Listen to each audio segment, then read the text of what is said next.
Nani hit 4 cinema ఎలా ఉంది? Hit అయిందా, ఫ్లాప్ అయిందా? సినిమా చూసినప్పుడు స్టార్టింగ్ నుంచి ఎండింగ్ వరకు నాకేం అనిపించింది అనేది సింపుల్ గా సోది లేకుండా చెప్తాను. మీరైతే లైక్ కొట్టి సబ్స్క్రైబ్ అయి సపోర్ట్ చేయండి భయ్యా ప్లీజ్. కొంచెం అర్థం చేసుకోండి. ఇంకా ఓపెన్ చేస్తే అర్జున్ సర్కార్ ఫ్లాష్ బ్యాక్ తో సినిమా అయితే మొదలవుతుంది.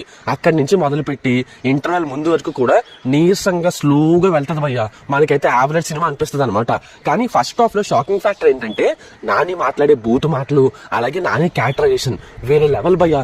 అసలు అది చూడగలిగాం అంతసేపు స్క్రీన్ మీద అంటే నానియే తన పర్ఫార్మెన్స్ తో ఆ క్యారెక్టర్ లోకి లాక్కెళ్ళిపోయాడు. చెప్తున్నాను కదా, సినిమాని అయితే తనే లాక్కెళ్ళాడు.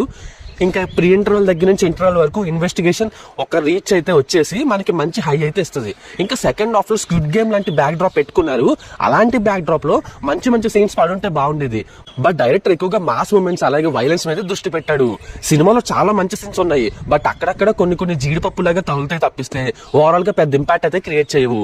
అండ్ సినిమా ప్రీ క్లైమాక్స్ నుంచి క్లైమాక్స్ వరకు కేక్ అనిపించే ఉంటది. అలా కేక్ అనిపించడానికి వీళ్ళు కొన్ని ట్రిక్స్ అయితే వాడారు. అవి నేను చెప్పేస్తే మళ్ళీ స్పాయిలర్స్ అంటారు మీరు, అందుకని నేను చెప్పట్లేదు, కంట్రోల్ చేసుకుంటున్నా. బట్ మీకైతే మంచి థియేటర్ ఎక్స్పీరియన్స్ ఉంటుంది భయ్య సినిమా చూసినప్పుడు. ఓవరాల్ గా చెప్పరా సినిమా అయితే ఎలా ఉందా అంటే, సినిమా ఫస్ట్ హాఫ్ అయితే మోస్ట్లీ యావరేజే. బట్ నాని క్యారెక్టరైజేషన్ తో మీకైతే మతిపోతుంది. అసలు ఏ సర్టిఫికెట్ ఇచ్చారంటే ఆ బూతులకేం అనుకుంటాం, కానీ సెకండ్ హాఫ్ లో దాన్ని మించిన బాబు లాంటి వైలెన్స్ వస్తుంది. నాని ఈ సినిమానికి చిన్నపిల్లల్ని ఆడవాళ్ళని వెళ్ళొద్దన్నాడంటే ఏదో అనుకుంటాం, కానీ అస్సలు చూడకూడదు భయ్య. చూస్తే తట్టుకోలేరు. నాని ఇలాంటి క్యారెక్టర్లు ఇప్పటి వరకు ఎవరు చూడలేదు. అదే ఈ సినిమాకి బిగ్గెస్ట్ ప్లస్ పాయింట్. ఇంకా వేరే ప్లస్ పాయింట్స్ అంటే నాని క్యారెక్టరేషన్ ఆల్రెడీ చెప్పాను. అండ్ డైరెక్టర్ శైలేష్ ఎంచుకున్న concept and cinematography, production values అన్ని కూడా పెద్ద ప్లస్ పాయింట్స్ అనే చెప్పాలి. ఇంకా మైనస్ పాయింట్స్కి వస్తే నాకు సినిమాలో సాంగ్స్ నచ్చలేదు. అసలు ఇలాంటి థ్రిల్లర్ సినిమాలో సాంగ్స్ పెట్టాల్సిన అవసరమే లేదు. ప్రతిసారి సాంగ్స్ వచ్చినప్పుడు మనం డివేట్ అవుతున్నట్టు అనిపించింది.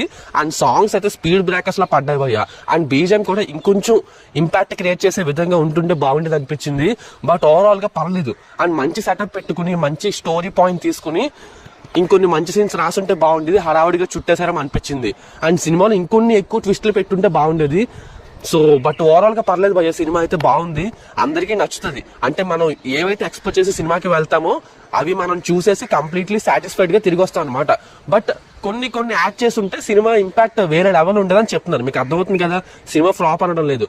సినిమాకి నా రేటింగ్ వచ్చేసి 3.